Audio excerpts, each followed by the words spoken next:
Então você morre, você se torna nada, você dorme até o dia da ressurreição. E não é por sua vontade que você acordará deste sono. Vamos dar uma olhada no exemplo prático que Jesus deixou para nós. João 11:11. Nosso amigo Lázaro dorme. Lázaro era um amigo de Jesus Cristo. Jesus Cristo era um amigo de Lázaro. O nosso amigo Lázaro dorme. Mas eu vou despertá-lo do seu sono. Agora os discípulos pensaram, bem, este homem está falando a respeito de um Lázaro que está doente e que está dormindo. Senhor, se ele está dormindo, ele ficará bem. Mas Jesus estava falando da morte. E Jesus chamou do seu sono. Mas eles pensavam que ele estava descansando, o sono do repouso. Então Jesus disse claramente para eles, Lázaro está morto. Percebem? Lázaro está morto. Mas para Cristo, Lázaro estava o quê? Dormindo, porque Cristo é o Deus dos vivos, não um Deus dos mortos. Então, aqui ele estava dormindo. E Abraão? O que Abraão está fazendo para Cristo? Dormindo. E é isso que significa. Então Lázaro está morto, mas para Cristo ele estava apenas dormindo. Deus não se esquece dos mortos. Eles estão em Cristo. Deus tem um bom HD. Ele tem um registro pleno de sua entidade como você é. E quando ele diz, volte, aí está você, perfeito, como estava antes, ou até melhor. Senhor, se tu estivesses aqui, meu irmão não teria morrido. João 11:21. Agora, quando Jesus vem até Lázaro, ele é confrontado por Maria, que diz, se você tivesse estado aqui, ele não teria morrido. Mas o seu irmão se levantará de novo. João 11:23. Jesus a conforta e diz, qual é o problema? Você não tem fé? O seu irmão há de se levantar. Mas escutem a resposta dela. Ela responde, João 11:24, eu sei que ele está no céu e que um dia ele vai voltar e retornar ao seu corpo na ressurreição. É isso o que ela diz aqui? Não. Ela diz, eu sei que ele se levantará na ressurreição no último dia.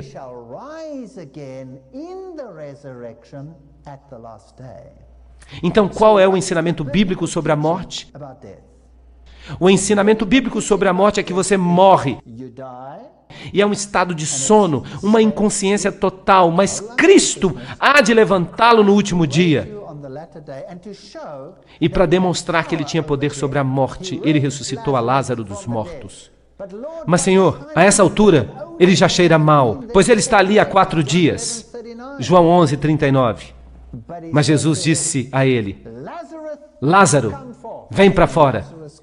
E Lázaro veio para fora e disse, Senhor, por que tu me chamaste? Eu estava me divertindo tanto no céu. Ele não fala nada disso, nem uma palavra. Lázaro continuou com a sua vida como se ele tivesse despertado de um sono. Não há questão que ele não estava no céu em qualquer outra parte durante esse período. E quando os teus dias se cumprirem, tu dormirás com os teus pais. 2 Samuel 7:12. Para Daniel, ele disse, leia o último verso de Daniel. Ele diz, Daniel, tu dormirás, mas tu te levantarás de novo nos últimos dias. E nos últimos dias, hás de receber a herança que te está reservada. Eles todos dormem em Cristo.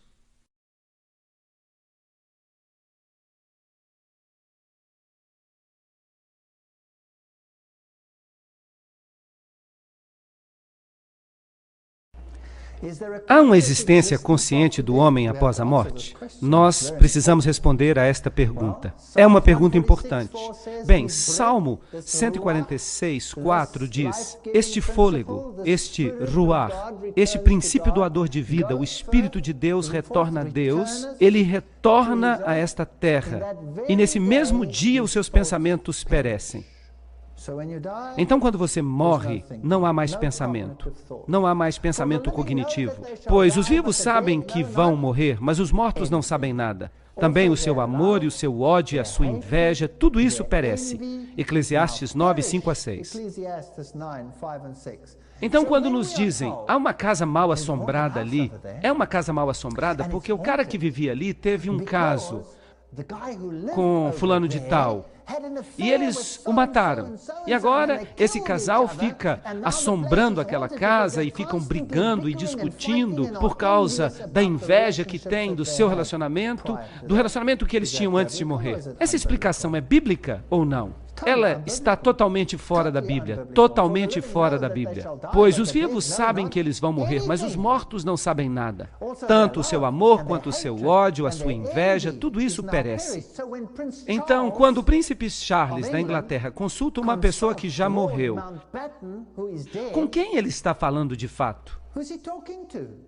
Ele não está falando com essa pessoa que já morreu. Ele pode pensar que está falando, mas a Bíblia diz que essa pessoa não o ajudará em nada, porque os seus pensamentos pereceram. Essa pessoa não existe mais. Os mortos não louvam ao Senhor, nem aqueles que já desceram ao silêncio.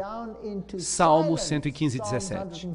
Então, quando você morre, as pessoas dizem, aquela pessoa está agora no céu, na presença de Deus, louvando a Deus. Não, não. O Salmo 115, 17 diz, os mortos não louvam o Senhor, nem aqueles que já desceram ao silêncio. Não há nada lá embaixo, nada, apenas silêncio. Pois na morte não há lembrança de ti, na sepultura quem te dará ação de graças? Salmo 6, 5. Ninguém. Você não pode louvar a Deus depois que você morrer. Se você quer louvar a Deus, você tem que louvá-lo agora. Você não terá uma segunda chance mais tarde. Não existe purgatório onde você possa queimar alguns dos seus pecados veniais para que você encontre graça diante de Deus. Pois aquilo que acontece com os filhos dos homens acontece também com os animais. Está escrito, aquilo que acontece com os filhos do homem acontece com os animais. O que acontece com um acontece com o outro. Assim como um morre, o outro também morre. Então os animais e os homens morrem do mesmo modo. Todos eles têm um fôlego. Um fôlego. Agora, muitas igrejas ensinam que as pessoas, quando elas morrem, que elas vão para o céu, mas que os animais não vão porque eles não têm alma. Mas isso não é bíblico. Aí está o texto bíblico e a Bíblia não pode se contradizer. Todos morrem da mesma maneira. O animal tem exatamente o mesmo metabolismo que o ser humano. Qualquer cientista pode confirmar isso. Eu posso transplantar um órgão de animal e colocá-lo num ser humano. E se eu conseguir superar o problema da rejeição, essa pessoa provavelmente viverá. Então não há diferença entre o modo como o animal vive e o modo como um ser humano vive. A única diferença é que o ser humano toma decisões cognitivas a respeito de sua vida e está sujeito ao juízo de Deus. E, portanto, ele vive em Cristo ou vive sem Cristo? Então, os animais morrem do mesmo modo que os seres humanos. Eles têm o mesmo espírito, ruach, o espírito doador de vida, não. O princípio doador de vida. Então, o homem não tem vantagem sobre o animal. Isso não é interessante? É por isso que precisamos ler a Bíblia com cuidado. Isaías 38, 18 indica que há uma linda harmonia em toda a Bíblia.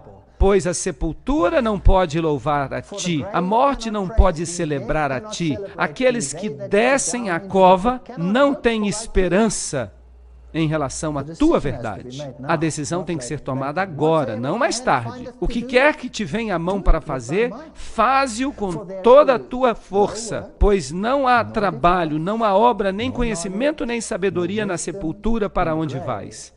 Eclesiastes 9, 10. Então, quando você está morto, você está morto. Se você quer fazer algo, faça-o agora.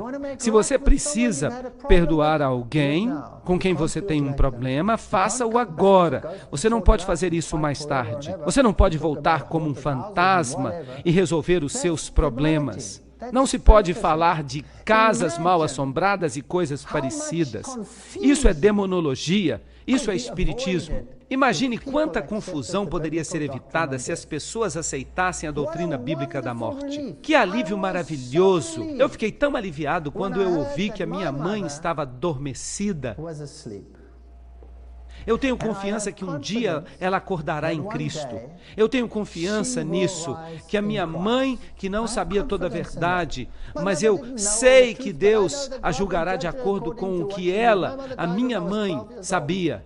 E eu sempre me preocupava quando eu fazia alguma coisa errada. Eu dizia, ó mamãe, por favor, perdoa-me, feche os seus olhos para que você não possa ver isso. Agora eu sei que a minha mãe está adormecida. Que alívio! Ela não tem que entrar em pânico do outro lado se eu fizer alguma coisa errada. Ela está dormindo. E um dia eu terei uma ótima conversa com ela quando o Senhor a despertar do seu sono. Essa é a minha esperança. Há uma velha piada. Ela é velha, mas ela é engraçada. Pare aqui, meu amigo, que passa por mim. Como você é agora, eu fui um dia. E eu sou agora o que você será em breve. Portanto, prepare-se para me seguir. E a pessoa respondia, eu não estou feliz de seguir a você, a menos que você me diga para onde você foi. É uma piada boa. Mas vejam isto. Aqui é o local do nascimento do espiritismo moderno. Bem neste lugar estava a cabana que pertenceu às famosas irmãs Fox. E aqui está a sua lápide mortuária, de 31 de março de 1848. Não existe morte e não existem mortos. Essa linguagem é a linguagem de Deus ou é a linguagem da serpente? É a linguagem da serpente. Aí estão elas, as 3 irmãs Fox. São elas que começaram o espiritismo moderno, porque elas ouviram estranhas batidas. E elas faziam as batidas, tap, tap, tap. E os espíritos respondiam, tap, tap, tap. E assim começou a comunicação moderna com o mundo dos espíritos. E aí então isso se abriu para o mundo ocidental. Claro que isso existia nas culturas antigas, na cultura africana, na cultura egípcia, na cultura babilônia, na cultura oriental. A consulta aos mortos sempre foi praticada. Mas, para a mente moderna, ocidental e cristã, essa foi a cunha de penetração. O Espiritismo diz que os mortos sabem mais do que os vivos. E a serpente disse para a mulher, é certo que não morrerás. Gênesis 3, 4. Mas o Espiritismo diz, você vai saber mais, você vai saber muito mais. E agora eu vou fazer uma citação deles. E eles dizem, nestas passagens bíblicas, o diabo disse a verdade e o Senhor disse a mentira. Uau! Então quer dizer que o Senhor mentiu, que o Senhor estava errado e que o diabo estava dizendo a verdade? Os espíritas dizem que os mortos não estão mortos. O princípio fundamental do espiritismo é que os seres humanos sobrevivem à morte do corpo e que ocasionalmente, sob condições não ainda compreendidas completamente, nós podemos nos comunicar com aqueles que já morreram. Então eles dizem, você não está morto, mas a Bíblia diz, você vai morrer. Bem, então quem está certo e errado? Um dos dois tem que estar errado. O Espiritismo argumenta que os mortos se comunicam com os vivos. Não há morte no túmulo. Eu converso frequentemente com os mortos. Eu não posso duvidar que as pessoas continuam vivas depois da morte, porque eu falo o tempo inteiro com elas. Escrito pelo Sir Oliver Lodge. Uau! De fato, o Espiritismo está vivo e é praticado nos mais altos escalões da sociedade de hoje. Nos mais altos níveis da nossa sociedade. Reis, rainhas, imperadores, presidentes, todos eles o praticam. Algo que a Bíblia proíbe. Está escrito no jornal O Pensador Progressivo, de 18 de maio de 1929. O que o espiritualismo é e faz? Ele remove todo o medo da morte, que é realmente o portal para o mundo dos espíritos. Eis aí o misticismo oriental, da adoração a Osíris. Trata-se de Anubis. Ensina-se que a morte não é a interrupção da vida, mas uma mera mudança de condição. O Espiritismo é a mensagem de Deus para os mortais, declarando que não há morte, que todos aqueles que já morreram ainda vivem, que há esperança na vida além para aqueles que são mais pecadores. Continue a pecar. Não importa. Você pode consertar isso mais tarde. Pois toda alma progredirá através dos séculos até as alturas sublimes e gloriosas, onde Deus é amor e amor é Deus. E eu sempre digo, olhem para a Índia, olhem para Calcutá, como centenas de anos de encarnação melhorou a qualidade da vida lá. Isso é ridículo. Essa é a mentira mais patética do universo. E o diabo a inventou, e o mundo creu nela. Esse é o fato da questão. Assim como a nuvem desaparece, também aquele que desce à sepultura não retorna. Ele nunca mais voltará à sua casa. Jó 7, 9 a 10.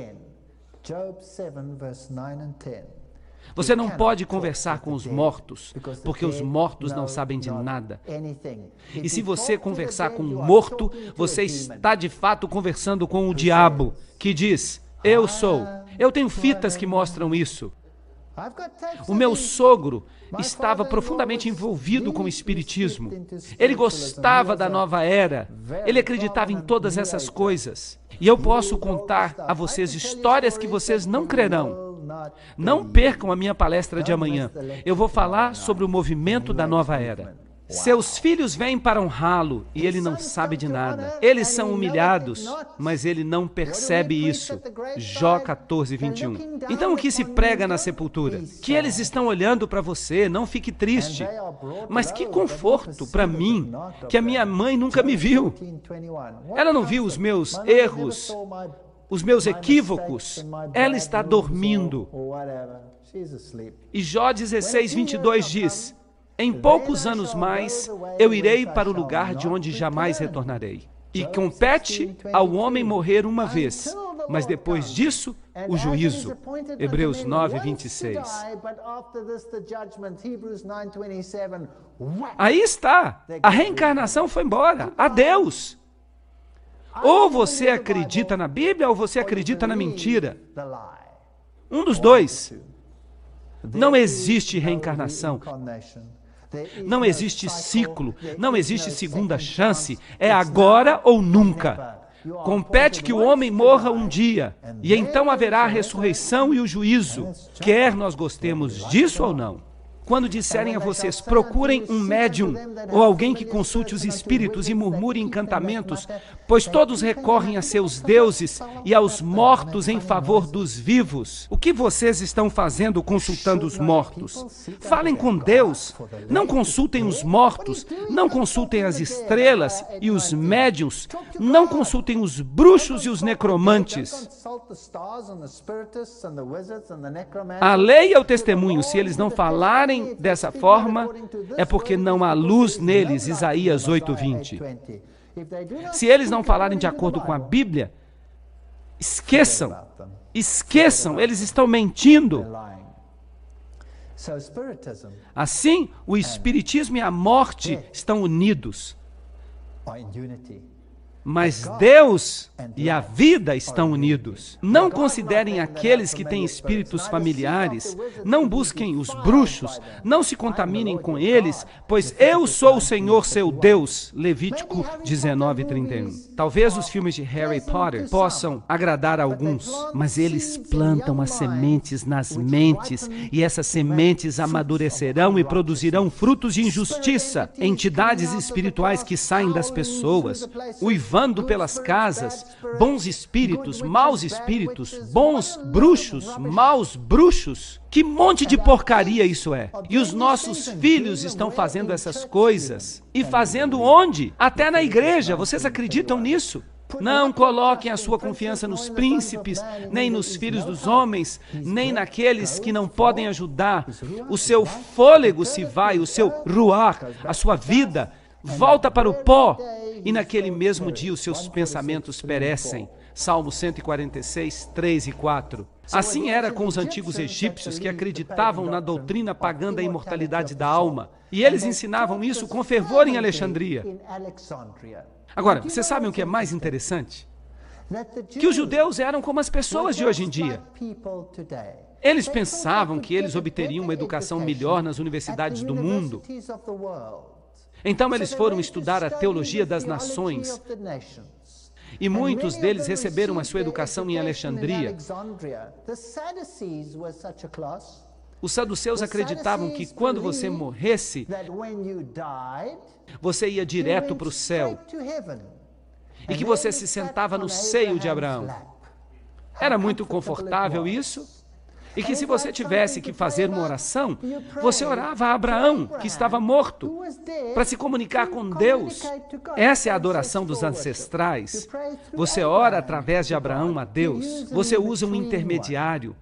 Eles ensinavam, você usa um intermediário, e eles aprenderam isso no Egito, em Alexandria, que quando você morresse, você ia ou para um lugar bom ou para um lugar quente. Essa é a adoração de Anubis e de Osíris. Os fariseus, por outro lado, criam em quê? Eles acreditavam na morte e na ressurreição. E quando Paulo foi trazido diante do Sinédrio, porque é surpreendente o tipo de pessoas que você encontra quando você está se opondo a Deus.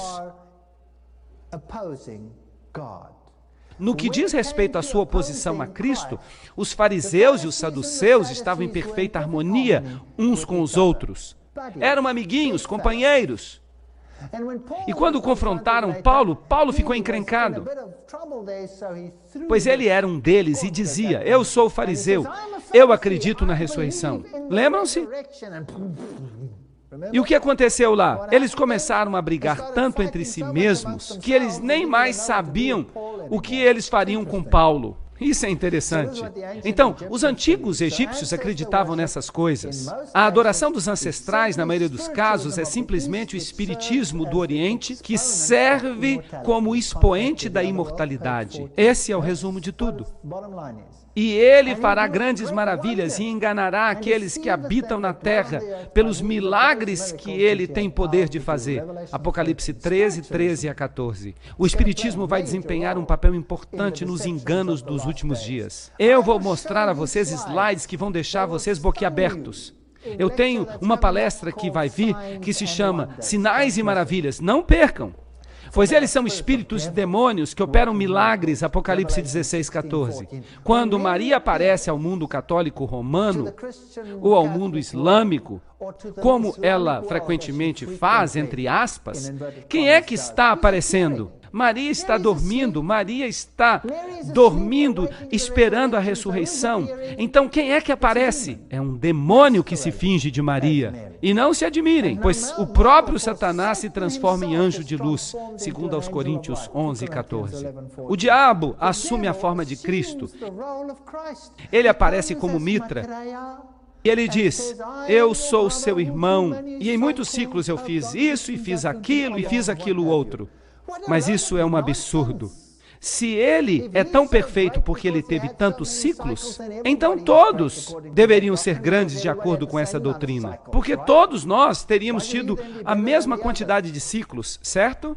Por que então ele deveria ser melhor do que os outros? Mas eles estão todos mortos. Nenhum deles está vivo. E é por isso que são demônios. Satanás e as aparições de Maria, exatamente a mesma coisa. Ou aparições de Guia, de Vishnu, de Siva, tudo é a mesma coisa. Mateus 7, 22 a 23 diz: muitos me dirão naquele dia: Senhor, Senhor, nós profetizamos em teu nome, e em teu nome nós expulsamos demônios, e em teu nome fizemos maravilhas. E então eu lhes direi: eu não vos conheço. Apartai-vos de mim, vós que praticais a iniquidade. Iniquidade, anomia, ir contra a lei de Deus. Efésios 6:11 diz: revesti-vos da armadura de Deus. Você não pode escolher alguns pedaços da Bíblia. Você tem que colocar toda a armadura para que você possa ser capaz de resistir às artimanhas do diabo. Se um espírito entrar aqui agora e me disser que é Jesus Cristo, como aconteceu no México, quando milhares de pessoas se prostraram num campo de futebol quando ele apareceu e o adoraram. Alô? Quem é que está aparecendo aí? Se você quer ficar contra essas estranhas manifestações, então você deve se armar com a Bíblia. Bem, algumas pessoas dizem: e o ladrão na cruz?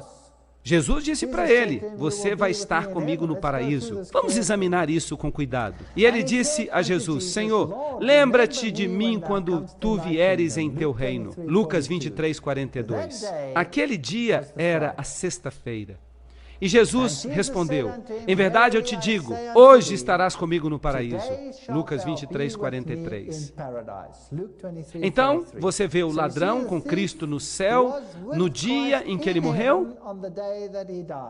Bem, isso depende de onde você coloca a vírgula, porque a vírgula não estava lá no texto original. De fato, o espaço entre as palavras também não existia no texto original. Tudo era uma frase só. Então, dependendo de onde você coloca a vírgula, pode-se também ler: em verdade eu te digo hoje, estarás comigo no paraíso.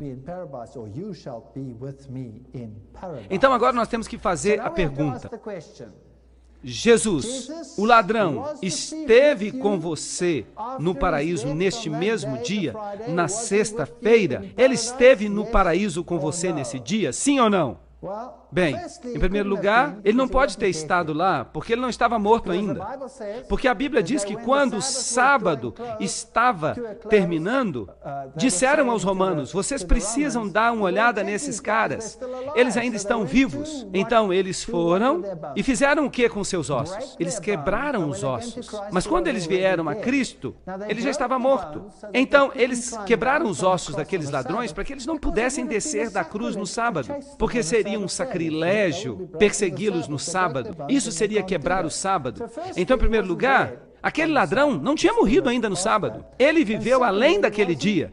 E, em segundo lugar, ele não esteve no céu. Porque Jesus não ascendeu ao céu no dia da sua crucifixão. Ele adormeceu na sepultura. Vamos examinar isso. Maria Madalena vem à tumba na manhã de domingo e Jesus disse para ela: não me toque, pois eu ainda não subi ao meu Pai. Então ele não pode ter estado com o ladrão no céu, porque ele ainda não tinha subido a seu Pai. Mas você vai aos meus irmãos e você diga a eles que eu subo para o meu Pai e para o seu Pai e para o meu Deus e o seu Deus. Assim, cedo no primeiro dia da semana, Jesus subiu ao céu. Ele não tinha subido ainda na sexta-feira e naquela noite ele estava de volta, porque ele apareceu entre os discípulos. Então, naquele dia, ele foi para o Pai e o Pai aceitou o seu sacrifício. Então, o ladrão não esteve com Cristo no céu naquele dia. Então Cristo disse: em verdade eu te digo hoje, estarás comigo no paraíso. Deus não se esquece dos mortos. Se um homem morrer, voltará a viver? Todos os dias do meu tempo eu aguardarei, até que me venha uma mudança. Tu hás de me chamar, e eu te responderei. Tu terás o desejo das obras das tuas mãos. João 14, 14 a 15. Então, ele morreria, ele adormeceria, e Cristo desejaria, ele anelaria estar com o seu povo. Cristo mal pode esperar o dia da ressurreição para que os mortos que dormiram em Cristo, naquele dia da ressurreição, para que ele possa lhes dizer: vinde, eu estou aqui, e eles então despertarão. Mas agora Cristo ressuscitou dos mortos, como as primícias dos que dormem. Pois assim como todos morreram em Adão, do mesmo modo todos viverão em Cristo. Cristo é as primícias. E depois dele, aqueles que são de Cristo, quando? Na sua vinda. Agora a Bíblia diz que houve uma oferta movida, uma oferta de primícias. Agora, quando Cristo se levantou dos mortos, houve um terremoto. O que aconteceu? As sepulturas se abriram e os mortos se levantaram.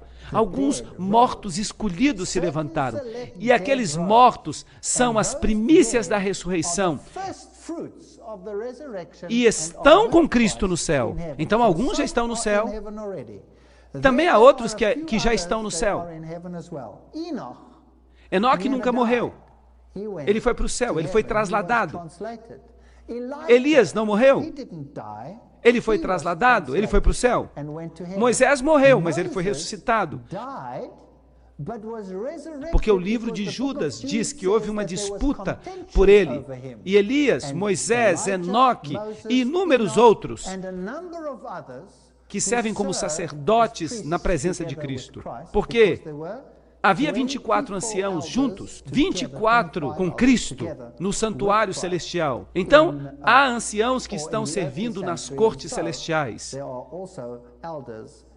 Portanto, alguns estão vivos. Eu me satisfarei quando eu despertar com a tua semelhança.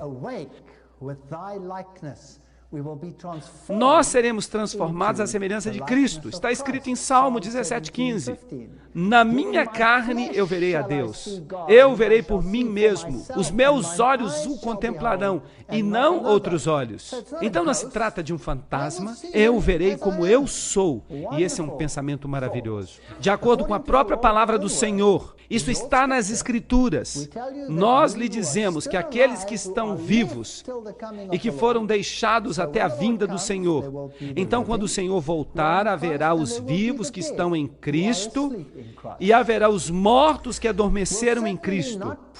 Eles certamente não precederão aqueles que adormeceram, pois o Senhor mesmo descerá do céu e com grande voz, com a voz do arcanjo e com o clangor de trombetas, e os mortos em Cristo se levantarão primeiro. 1 Tessalonicenses 4:15-16. E depois disso, nós que estamos vivos, ele está falando dos vivos no final dos tempos, nós que somos deixados, seremos levados com eles às nuvens para nos encontrarmos com o Senhor nos ares. As nuvens, um paralelismo hebraico. Eu vou falar sobre isso numa próxima palestra. Elas são anjos, pois os anjos recolhem os eleitos e eles se encontram com o Senhor nos ares. E nós estaremos com o Senhor para sempre. 1 Tessalonicenses 4:17. Este é um ensinamento bíblico. Cristo retorna. Os mortos em Cristo ressuscitam. Os vivos são trasladados juntos, nenhum precedendo o outro, e nós nos encontramos com o Senhor no ar. Nós dormiremos até que Ele volte e bata na sepultura e diga: Dr. Martin, levante-se. Então eu me levantarei no momento e eu ficarei feliz com Ele para todo sempre. Este é o ensinamento de Martinho Lutero. Não se admirem disso, pois a hora é chegada, na qual todos os que estão na sepultura ouvirão a sua voz e sairão. João 5:28-29. Aquele que tem o Filho tem a vida, e aquele que não tem o Filho não terá a vida. E nós temos que estudar isso com muito cuidado. 1 João 5:12. Agora, ao Rei eterno, imortal, invisível, o único e sábio Deus, seja honra e glória para todo sempre. Amém. 1 Timóteo 1:17. Deus é imortal, mas eu não sou. Nós temos imortalidade pela graça. Eis que eu vos mostro um mistério. Nem todos dormiremos, mas todos seremos transformados em um momento, num piscar de olhos. Quando? Na última trombeta, pois a trombeta vai soar, e os mortos se levantarão incorruptíveis, e nós seremos transformados. Pois isto que é corruptível deve se revestir de incorruptibilidade, e isto que é mortal deve se revestir de imortalidade. 1 Coríntios 15:51 em diante. Então vejam que a Bíblia é consistente o tempo inteiro sobre esse assunto. Todos estes morreram na fé, não tendo recebido as promessas. E Paulo nos dá uma grande lista de homens que ele afirma terem morrido sem receberem as promessas, mas as tendo contemplado à distância, foram persuadidos delas e as abraçaram e confessaram que eram estranhos e peregrinos na terra. Hebreus 11:13. Promessa da terra renovada que há de vir no futuro. Os teus mortos viverão, junto com o meu corpo morto eles se levantarão, despertarão e cantarão. Despertai e cantai, vós todos que habitai no pó, e o teu orvalho é como o orvalho das ervas, e a terra lançará para fora os seus mortos. Isaías 26:19. A doutrina bíblica é clara. Eu sou a ressurreição e a vida. Aquele que crê em mim, ainda que esteja morto, viverá. João 11:25. Então aqui nós temos duas grandes distinções. Mas e os textos bíblicos que falam sobre o Guiena, sobre o fogo do inferno, todas essas coisas interessantes, o que acontece com os mortos? E esses textos? Apocalipse 6:16 e 17. E disseram as montanhas e rochas: caí sobre nós e escondei-nos na face daquele que se senta sobre o trono e da ira do Cordeiro, pois grande é o dia da sua ira. Então temos uma classe, os mortos em Cristo. Eles se levantam. Os vivos justos são trasladados, eles se encontram com o Senhor nos ares, mas há outra classe, a dos vivos ímpios e a dos mortos ímpios. Mateus 10, 28 diz: não temei aqueles que podem matar o corpo, mas não são capazes de matar Nefesh, a entidade viva. Temei aquele que é capaz de destruir tanto o corpo quanto a alma no inferno. Essa é a doutrina do inferno? Bem, a palavra usada aí é Gehenna. Mas o que significa Gehenna? Vamos ver isso. Gehenna tem origem hebraica. Pode ser o inferno como local da punição futura, pode ser o inferno como local da punição futura. Fogo de Gehenna. Isso era originalmente o Vale de Hinnom, do lado sul de Jerusalém, onde o lixo e os animais mortos eram descartados e queimados. Um símbolo adequado para a destruição futura dos ímpios. Então você tem aí essa explicação que vem da concordância. A palavra se refere ao vale onde os corpos mortos eram queimados, destruídos. Por falar nisso, durante quanto tempo aqueles corpos queimavam? Até que eles acabassem de queimar? Até que eles queimassem completamente? Agora, a palavra grega Hades equivale ao hebraico Sheol, que é usado na Bíblia e que geralmente é traduzido como inferno. Na doutrina do inferno, trata-se do local dos mortos. Na doutrina do inferno, é o local dos mortos. É a sepultura. Você desce à cova, você desce ao Sheol, à tumba, você desce ao Hades, à sepultura, mas ela é também traduzida como inferno.